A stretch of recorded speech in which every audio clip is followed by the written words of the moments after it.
ఈరోజు మనం డిస్కస్ చేయబోయేది practical stellar astrology rule number 30. దాదాపు 30 రూల్ వరకు వచ్చేసాము. శరవేగంగా మిగిలిన అన్ని ఫినిష్ చేద్దాము. ఇవన్నీ కూడా మీనా టు నాడి ఆస్ట్రాలజీలో ఒక్కొక్క రూలు, పిఎస్ఏ రూల్ ఒక్కొక్కటి ఒక ఫార్ములా లాంటిది అనమాట. ఆ ఫార్ములాకి తగ్గట్టుగా ఒక చార్ట్ ఎగ్జాంపుల్ ఇచ్చి కూడా రాఘవాచారి గారు ఆథర్ ఆఫ్ ది బుక్ మనకు అద్భుతంగా ఎక్స్ప్లెయిన్ చేశారు. సో ఇవన్నీ కూడా నాడీ ఆస్ట్రాలజికల్ గ్రంథాల నుంచి 3 గ్రంథాల నుంచి తీసుకొని సేకరించి మనకి ఫైనల్గా టెస్ట్ చేసి కొన్ని ఫండమెంటల్స్ స్ట్రక్చరల్గా అనమాట. ఇది ఏంటంటే ఏదో ఒక రూల్ ఉంది, అది నువ్వు అప్లై చేయి, ఎలా కాదనమాట. మనకి సిస్టమేటిక్ ఒక గ్రహాన్ని ఎలా అనలైజ్ చేయాలి, ఒక భావాన్ని ఎలా అనలైజ్ చేయాలి, ఒక దశ వచ్చినప్పుడు పలానా భుక్తి ఇంపార్టెంట్ భుక్తి నువ్వు ఎలా గుర్తుపట్టాలి. ఇదిగో ఖచ్చితంగా ఇక్కడ ఈవెంట్ జరుగుతాయి. ప్రతి భుక్తిలోనూ ప్రతి సంవత్సరం భుక్తి 6 నెలలకు మారితే ఈవెంట్ జరగాలని రూల్ లేదుగా. అందరి లైఫ్లో ఉద్యోగం వచ్చిందంటే 10 ఏళ్ళు 20 ఏళ్ళు అలా కూడా వెళ్ళిపోవచ్చుగా. అట్లా అంటప్పుడు ఇంపార్టెంట్ ఈవెంట్స్ ఏ దశాభుక్తులు వచ్చినప్పుడు జరుగుతాయి. చార్ట్ ఎంత బలంగా ఉంది, నువ్వు 10 మంది వచ్చినప్పుడు వీళ్ళు బలమైన వాడే అలానే ఎలా గుర్తించగలుగుతావు అనేదానికి అసలు నిజంగా ఎక్స్ట్రాడినరీ రూల్స్ అనమాట. ఇక పాదాభివందనం. ఇక మనం నాకు అద్భుతంగా నచ్చే రూల్ ఏంటంటే మీనా టు నాడీలో ఒక రాశిలో గ్రూప్ ఆఫ్ ప్లానెట్స్ ఉన్నప్పుడు ఒక ప్లానెట్ని ఎట్లా ఐడెంటిఫై చేయాలి, ఏ గ్రహం ఆ రాశిని బలంగా లీడ్ చేస్తుంది, లీడ్ చేస్తే దాని స్టార్లాడ్ బాగుంటే ఆ రాశి మొత్తం రాశిలో ఉన్న గ్రహాలన్నింటినీ కూడా కాపాడుతుంది. అది ఎలా అనేది అసలు నాకు అదిగా సాటిస్ఫాక్షన్ చెప్పలేని విషయం అనమాట అది నా విషయంలో. ఎనీవే, సో ఇవన్నిటిని కూడా మీనా టు నాడి గురించి నేను ఆల్రెడీ చేసి పెట్టాను. ఫండమెంటల్స్ అన్నీ నా దృష్టిలో నాకు ఏం అర్థమైందో అవన్నీ మీకు అర్థం చేయించడానికి ట్రై చేశాను. ఆర్వీఏ తెలుగు యూట్యూబ్ ఛానల్కి వెళ్తే ప్లేలిస్ట్ ఏరియా ఉంటుంది, దానిలో మీరు వెళ్ళి లర్న్ మీనా టు నాడి ఇన్ తెలుగు అనే ప్లేలిస్ట్లోకి వెళ్తే మీకు అన్నీ ఉంటాయి. నేను ఫండమెంటల్స్, తర్వాత 40 ప్రిన్సిపల్స్, ఎగ్జాంపుల్స్ ఏవైతే ఇచ్చారో వాటి అన్నింటినీ కలిపి ఒక చార్ట్ మీద ఎలా అప్లై చేయాలని కేస్ స్టడీ మొత్తం ఒక 5 సెట్ ఆఫ్ వీడియోస్ చేశాను అనమాట. హౌజెస్ని ఎట్లా అనలైజ్ చేయాలి, తర్వాత ప్లానెట్స్ ఎలా అనలైజ్ చేయాలి, దశ అనలైజ్ చేయాలి, తర్వాత టోటల్గా బర్త్ చార్ట్ ఎలా అనలైజ్ చేయాలి అన్నీ చేశాను. ఒకసారి చూసే ప్రయత్నం చేయండి. అండ్ ఇదంతా అయ్యాక కూడా మీకు ఇంకా మీనా టు నాడి మీద డీటెయిల్ కేస్ స్టడీస్ కావాలంటే మనం బోల్డ్ చేసుకోవచ్చు అనమాట.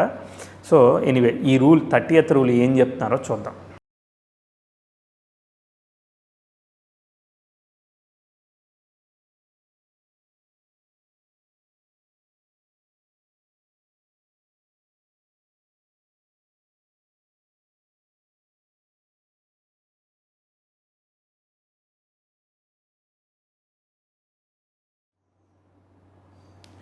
ఈ రూలు మనకి ఏం చెప్తున్నారనంటే, ఒక దశాలాడు ఏ నక్షత్ర పాదంలో ఉన్నాడో ఆ నక్షత్ర పాదం 1వ పాదం, 2వ పాదం, 3వ పాదం, 4వ పాదం, 4 పాదాలు ఉంటాయి కాబట్టి ఏ పాదంలో ఉన్నాడో చూడాలి. ఇప్పుడు ఒక గ్రహం ఉంది, దాని నక్షత్రనాథు ఏదో ఒక పాదంలో ఉన్నాడు. ఆ నక్షత్రనాథుడిని ఎవరు గనక చూడకపోతే కండిషన్ అనమాట. మళ్ళీ ఓకే, ఎవరు కనుక చూడకపోతే ఆ పర్టిక్యులర్ భుక్తి వచ్చినప్పుడు, అంటే ఆ పర్టిక్యులర్ క్వార్టర్ వచ్చినప్పుడు, ఇప్పుడు చంద్రదశ తీసుకున్నారనుకో 2.5 సంవత్సరాలు 10 సంవత్సరాలు అవుతుంది. అదే శుక్రదశ తీసుకున్నారనుకో 4-5 సంవత్సరాలు 20 సంవత్సరాలు అవుతుంది. సో ఒకవేళ ఏదో ఒక గ్రహం 2వ పాదంలో ఉందనుకో శుక్ర నక్షత్రంలో, అంటే 5 నుంచి 10 సంవత్సరాల మధ్యలో ఒక ఇంపార్టెంట్ ఈవెంట్ అయ్యేదానికి అవకాశం ఉంది అని చెప్పి చెప్తున్నారు. అది కూడా ఆ శుక్రుడి యొక్క స్టార్లాడ్, అంటే ఇప్పుడు ఏదైనా ఒక గ్రహం ఆక్యుపై చేసిందనుకో, అప్పుడు నక్షత్రనాథుడు శుక్రుడు అయ్యాడు అనుకో, ఆ శుక్రుడు అనేవాడు ఇప్పుడు శుక్రదశ వచ్చింది, ఏదో ఒక గ్రహం ఒకటి శుక్రుడే ఏదో ఒక స్టార్ని ఆక్యుపై చేశాడు. అంటే శుక్రుడు ఏ కుజు నక్షత్రాన్ని ఆక్యుపై చేశాడు అనుకో, ఆ కుజుడు ఏ గ్రహం చేత చూడబడకపోతే అట్లా అని చెప్పి చెప్తున్నారనమాట. అప్పుడు important event good or bad అక్కడ ఉన్న సిచ్యువేషన్ బట్టి ఏర్పడేదానికి అవకాశం ఉందని చెప్పి విత్ కండిషన్తో చెప్తున్నారు. సో నేను విత్ కండిషన్తో ఎగ్జాక్ట్లీ చార్ట్ తెచ్చుకోలేదు, నేను వేరే చార్ట్ తెచ్చుకున్నాను దొరికిన దాన్ని బట్టి. జస్ట్ ఊరికే ఎక్స్ప్లెయిన్ చేస్తాను. ఇంతకుముందు ఇంకో రూల్ కూడా చెప్పారనమాట. ఏ నక్షత్ర పాదంలో ఉంటే ఆ particular part of the book వచ్చినప్పుడు ఈవెంట్ అయ్యేదానికి అవకాశం ఉందని చెప్పి చెప్పారు. అది కూడా పనిచేస్తుంది అనమాట. ఇక్కడ చూడండి, ఇది మిథున లగ్నం చార్టు. జాతకుడికి చంద్రదశ నడుస్తూ ఉంది. చంద్రుడు కేతు నక్షత్రంలో ఉన్నాడు, కేతు మళ్ళీ తిరిగి చంద్ర నక్షత్రంలో ఉన్నాడు. వాళ్ళిద్దరూ కూడా నక్షత్ర పరివర్తనం అయ్యారు ఈ చార్ట్లో. లగ్న నక్షత్రాధిపతి అయిన రాహు దశమంలో ఉన్నాడు, స్టార్లాడ్ వచ్చి 6th ఉన్నాడు. అంటే పర్లేదు, యావరేజ్. తర్వాత లగ్నలాడైన మెర్క్యూరీ బుధుడు గురు నక్షత్రంలో ఉంటే గురు చంద్రుడితో పాటు కలిసి 11వ స్థానంలో ఉన్నాడు. ఓకే, స్టార్ లార్డ్ యొక్క పొజిషన్ 11లో ఉండడం వల్ల లగ్నాధిపతికి బాగుంది. లగ్న నక్షత్రాధిపతి దశమంలో ఉన్నాడు, కానీ స్టార్ లార్డ్ మళ్ళీ 6థ్లో ఉన్నాడు కదా. సో మనం వేసుకోవచ్చు 6/10 వేసుకోవచ్చు అనమాట. యావరేజ్గా మనం కన్సిడర్ చేయొచ్చు. మరీ ఎక్స్ట్రీమ్ కాకపోయినా కూడా బాగానే ఉండేదానికి అవకాశం. ఇంకా మిగిలిన దశలు వచ్చినాయనుకో మంచిగా అనుకూలంగా, అదే అప్పుడు బాగుంటుంది. యావరేజ్గా ఉన్న దశలు అనుకూలంగా వచ్చానుకో అప్పుడు ఇంకా బాగుండే అవకాశం ఉంది కదా. లగ్నాధిపతి లగ్నంలో ఉన్నాడు, లగ్నాధిపతి నక్షత్రాధిపతి గురువు అయినవాడు లాభంలో ఉన్నాడు, బాగున్నాడు చంద్రుడితో కలిసి. ఎనివే, ఇప్పుడు మనం ఏం ఐడెంటిఫై చేస్తున్నామంటే ఇక్కడ ఒక డిసడ్వాంటేజ్ ఏంటంటే మనకి దృష్టి ఉండకూడదని చెప్పారు, కానీ నేను తీసుకున్న చాట్లో దృష్టి ఉంది. ఏంటి, ఈ కేతు చంద్రుడి యొక్క చంద్రుడి దశ జరిగితే చంద్రుడి స్టార్ లార్డ్ అయిన కేతువు మనం కుజుడి చేత చూడబడుతున్నాడు.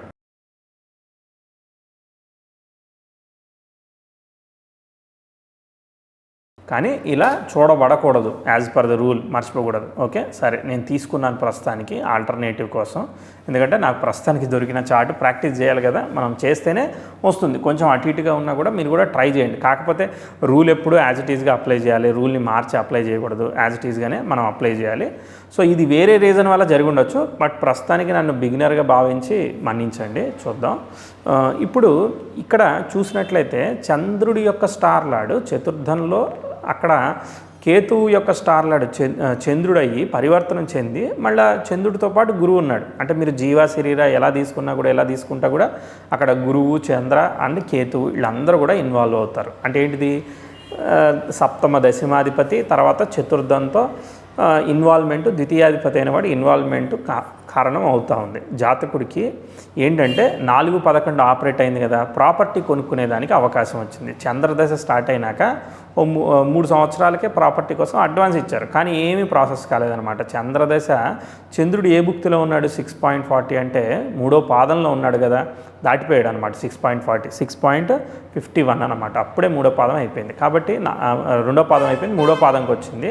3వ పాదంకి వచ్చింది కాబట్టి 5 సంవత్సరాల నుంచి 7.5 సంవత్సరాల మధ్యలో ఈవెంట్ జరిగేదానికి అవకాశం ఉంది. జాతకుడికి అదే సమయంలో ఉద్యోగంలో ఇంప్రూవ్మెంట్ జరుగుతూ వచ్చింది. అదేవిధంగా ఉద్యోగంలో వచ్చిన ప్రోగ్రెస్తో పాటు ఒక లోన్ తీసుకుని ఒక మంచి మెట్రో సిటీలో అపార్ట్మెంట్ లాంటిది కూడా మంచిది, కాస్ట్లీ అపార్ట్మెంటే కొనుక్కోవడానికి అవకాశం కూడా దొరికిందనమాట. అంతా పాజిటివ్గా ప్లేస్ అయింది ఆ పర్టికులర్ బుక్ వచ్చినప్పుడు. ఎందుకంటే ఇది కుజ రాశిలోను బుధ రాశిలోను పరివర్తనం జరుగుతుంది. కుజుడు బుధుడితో, కుజవత్ కేతు కనుక మనం చూసినట్లయితే నక్షత్రనాథుడు కేతుని కుజుడు ఆస్పెక్ట్ చేస్తున్నాడు. కుజవత్ కేతు కాబట్టి కొంతవరకు ఎక్సెప్షన్ వచ్చింది, పనిచేసిందని అనుకుంటున్నాను. వేరే చార్ట్స్ మీద కూడా ట్రై చేయాలి.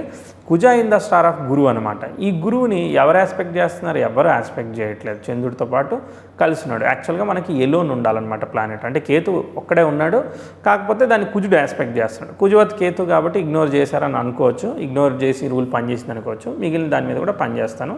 ఇదివరకు కూడా చెప్పాను, కొంత పర్సంటేజ్ అయిన తర్వాత లగ్నము, నక్షత్రము, దశాలాడు, భుక్తిలాడు ఇలా తీసుకుని మనం పర్సంటేజ్తో ఫార్ములా కూడా కనిపెట్టాం.